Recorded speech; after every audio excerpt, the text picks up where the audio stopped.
today we have an extra special show for you.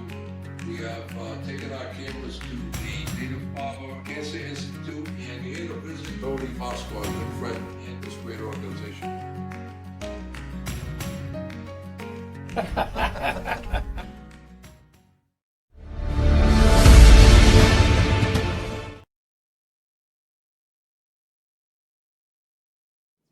But you're making progress, I understand, right? We are.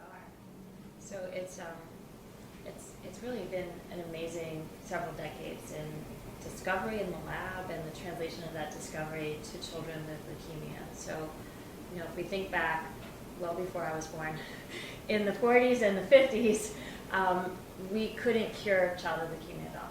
We just didn't have cures.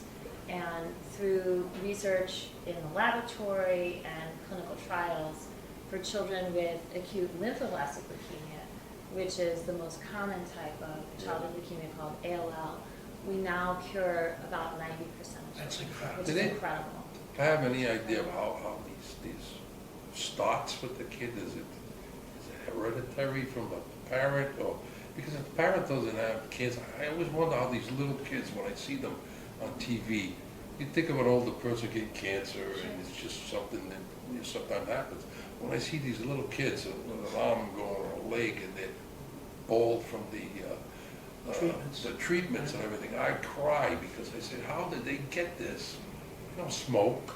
They don't do, I mean, well, how did they get this stuff? Yeah, no, Do you have any research that gives you some insight? It's a really great question, and something obviously that we're still hard at work on in the lab. And so one of the, I would say, big discoveries in the last 10 years or so is that when I was back in medical school, we couldn't actually go and sequence the genes in a cancer. We just didn't have the technology to systematically do that. And now we can sequence every gene in the human genome in an individual patient's cancer, which is just amazing.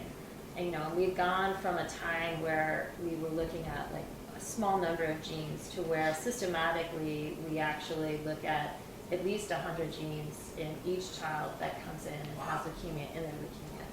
And one of the things that we've learned over this time, sequencing both the normal cells in a person and the cancer cells, is our estimates now are that probably about 10% of children with cancer have inherited a gene that predisposes them to that cancer. Okay, so that kind of answers. Which is part of the story.